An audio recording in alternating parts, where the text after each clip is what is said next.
Сәлем, мен сіздерге осындай дастарханыңыздың көркі болатын екі түрлі салаттың жасалу жолын көрсететін боламын. Жасалу жолы өте оңай, қыздар. Бізге ол үшін окорочка, свекла, сәбіз, қайнатылған жұмыртқа, қайнатылған картоп керек болады, және де майонез. Ең алдымен осылай жазық, тегіс жерге пищевой пленканы өзімізге қажет мөлшерде жайып аламыз. Пищевой пленка болмаған жағдайда фольгамен жайсаңыздар да болады.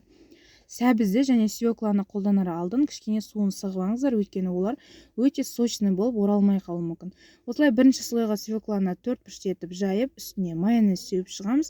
Оның үстіне сәбізді де бір келкетіп 4 бұрыштетіп жайып, үстіне тағы да майонез себетін боламыз. Майонез молырақ болса, салатыңыз сочный, өте керемет болады. Үстіне картопты, қайнатылған картопты осылай салып шығасыздар да майонез сеуіп шығасыз. Қыздар, ешқандай тұз себудің қажет жоқ, өйткені майонездің тұзы біздің салатқа жетеді. Үстіне қайнатылған жұмыртқаның ағы мен сарысын араластырып осылай теркадан өткізіп сеуіп шығасыздар 4 бұрыштетіп.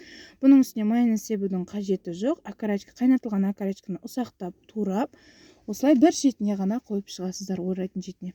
Және де бір слой майонез жағып жіберсеңіздер болады.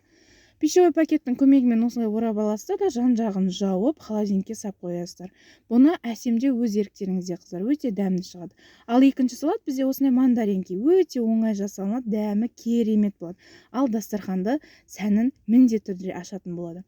Ол үшін ыдысымызға қайнатылған окорочканы, қайнатылған картопты және де қайнатылған жұмыртқаны салып аламыз да үстіне ұсақтап туралған чеснок салатын боламыз.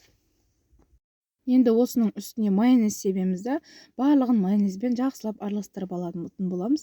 Кейіннен қайнатылған сәбізді арнайы теркадан өткізіп қою керек та, кішкене ғана пищевой пленкаға домалақтап етіп салып, жаңағы дайын болған салатымызды домалақтап алып, ішіне шарик қылып, дәл осылай видеода көрсетілгендей етіп жасап шықсаңыз, бізде осындай мандаринки дайын. Мен сіздерге 2 мәрте жасап көрсеттім. Міндетті түрде жасап көріңіздер. Өздеріңіз көргенде өте оңай жасалады, қыздар, әртүрлі етіп сәндеу өз еріктеріңізде.